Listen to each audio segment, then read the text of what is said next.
Today we're going to study Mark chapter 6, verses 45 to 56. This is proper 12 in the Series B lectionary on Mark. One of the things that we do in our Gospels 2 class when we study Mark is that we do what we call Mark's sacramental matrix that begins in Mark 6, verse 30, and goes all the way to Mark 8, verse 26.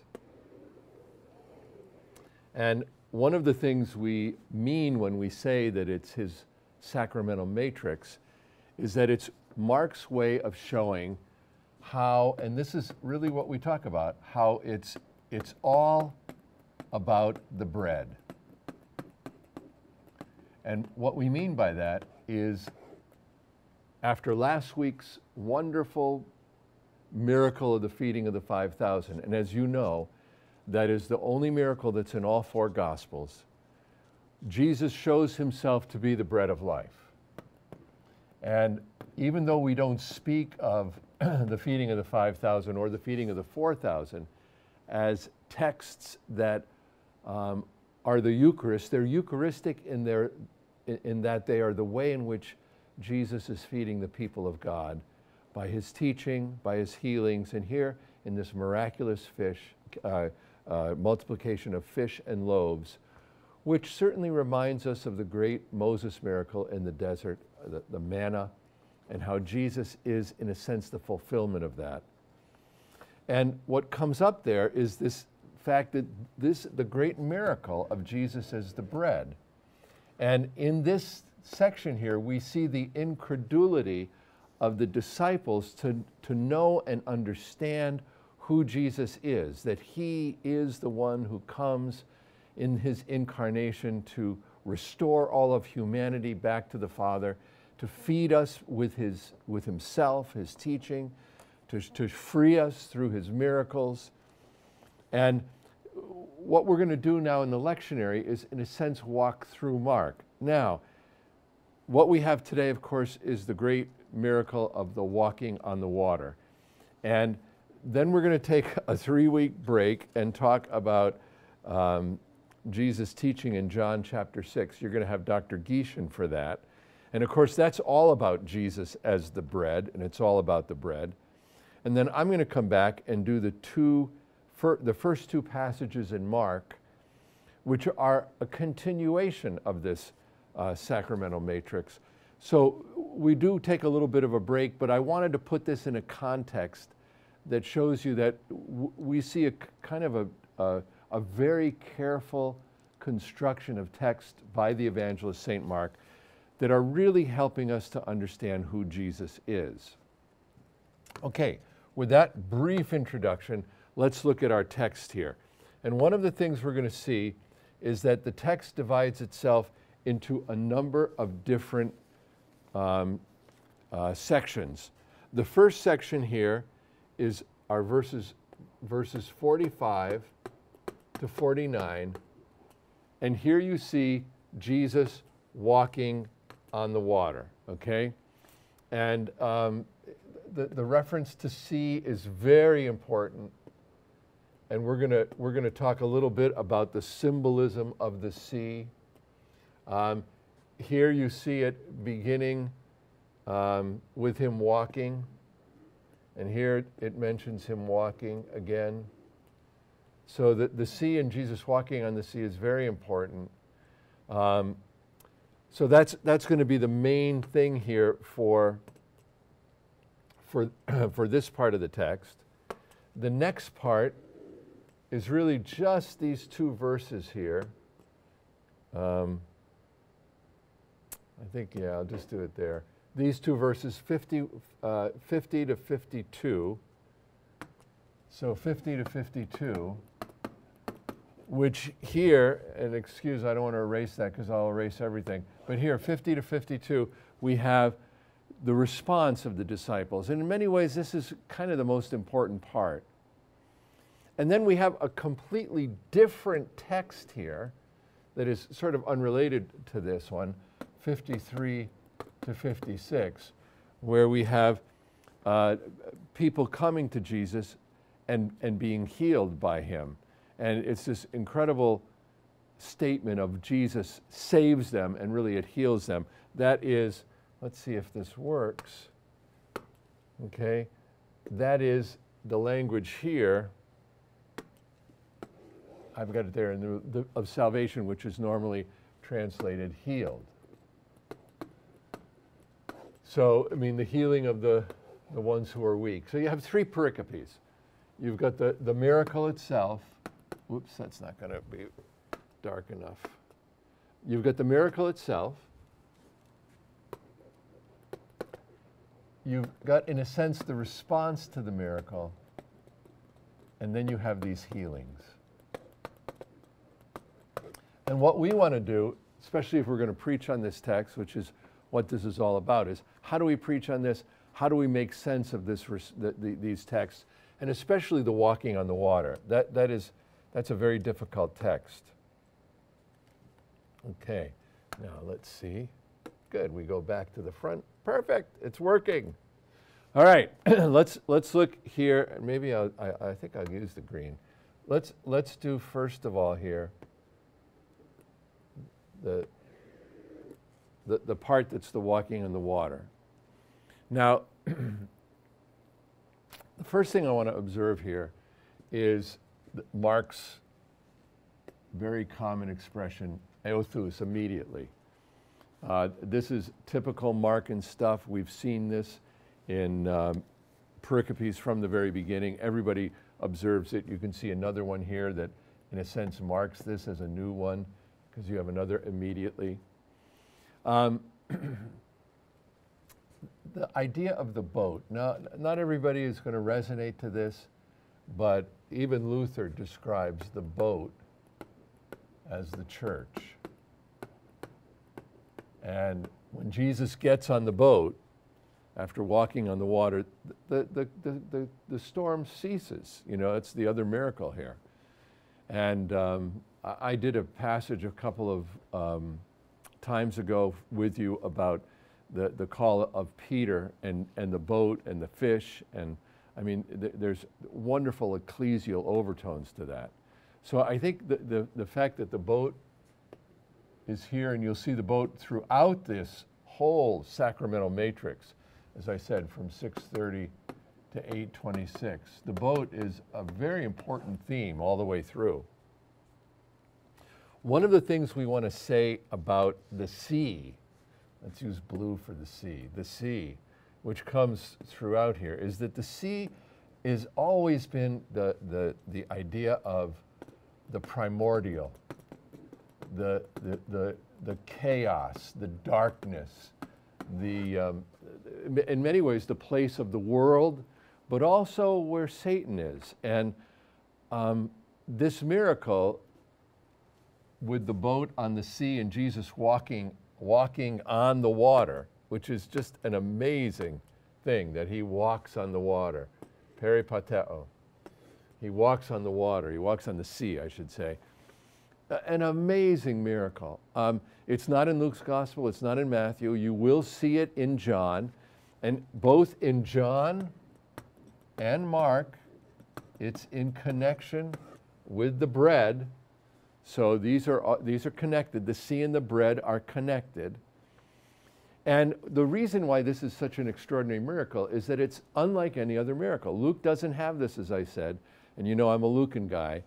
But one of the things about it that's amazing in terms of, you know, the character of it is that it kind of pictures Jesus in a way that you don't normally think of Jesus with his miracles. Most of his miracles, they kind of make sense. They're healings, you know, they're exorcisms, they're fighting the devil, they're fighting sickness, you know, that kind of thing. But this one is almost the wonder-working Jesus. It's almost Jesus the Superman, you know.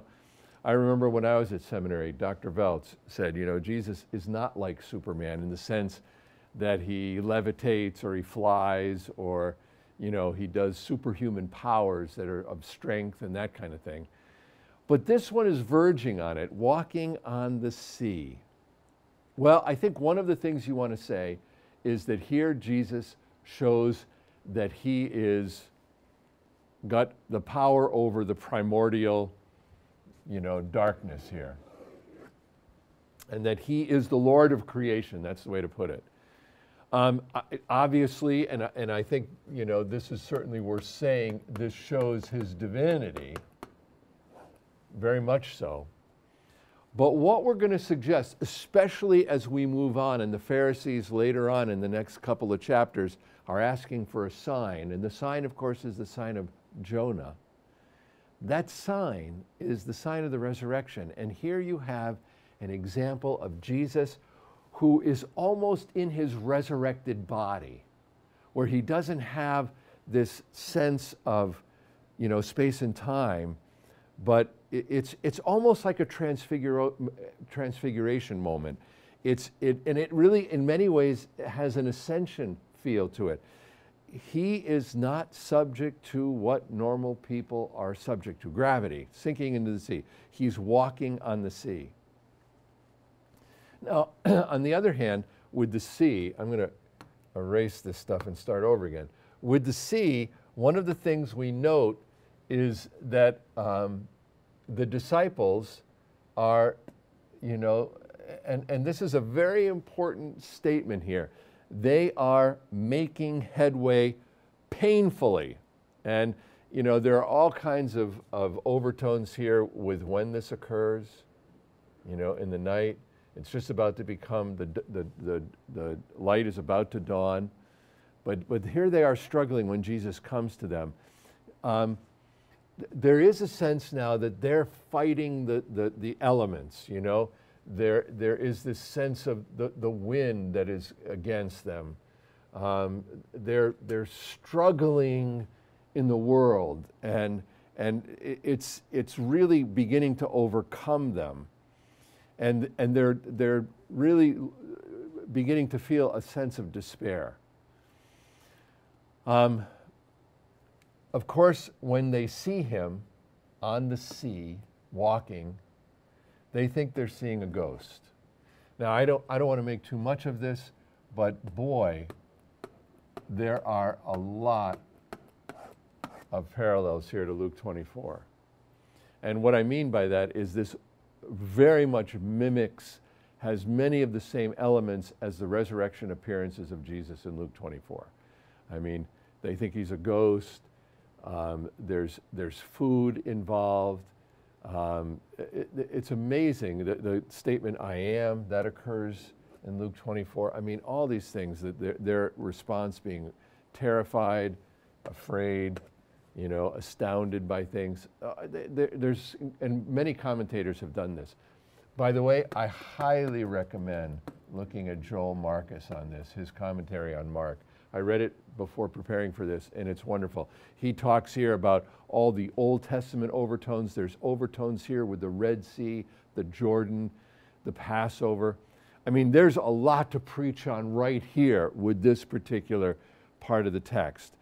Now, of course, this text has to be seen in view of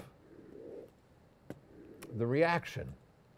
And this reaction is a very important reaction for a number of reasons. One is you do have an immediately here, so we can see that we're in a new kind of, point. But here's what I'm always looking for. And this is, I'm always looking for frames.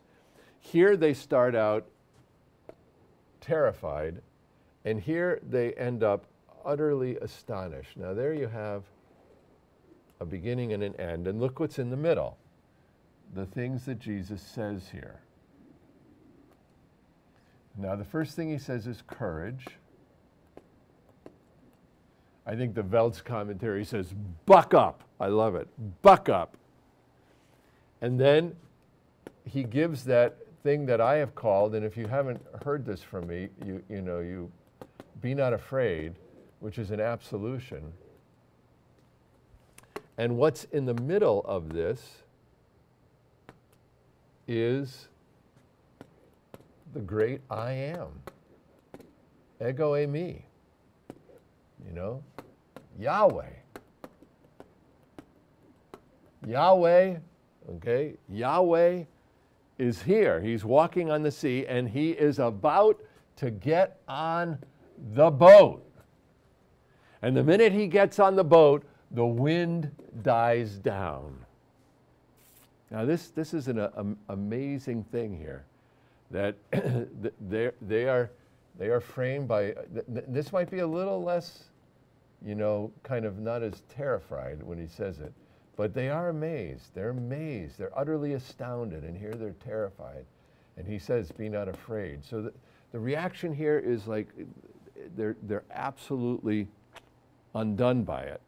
And here you can see the evangelist telling you what actually is happening. For they did not understand, and look at this, the bread. Okay, they don't understand the feeding of the 5,000 and that Jesus is the super substantial bread that we receive every day, the bread of life, that it's all about Jesus. And it's all about that he has broken in to feed his people. And it even says their hearts are hardened like Pharaoh. That's an amazing statement by the evangelist, you know. So they are pretty clueless about what happens here in this miracle. And look at how the evangelist, connects the walking on the water to the bread. Now, if you were to follow this all the way through, as I actually did this morning in class, follow all the way through this with us, you would see it. We get at the end, you know, I mean, Jesus, this is after the feeding of the 4,000. Don't you remember when I fed the 5,000, how many baskets did you have left over? 12. After the feeding of the 4,000, how many baskets did you have over? 7. You know, I mean, don't you get it? Don't you get it? Don't you see who I am? That I am the one who comes, you know, to give himself in with and under this meal that he will institute on the night in which he was betrayed.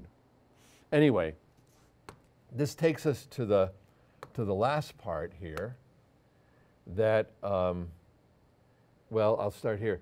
53 to 56 is the very important section. He's going back to Gennesaret. It's a totally sort of different pericope, but notice this. Coming out of the boat, okay? He's coming out of the boat.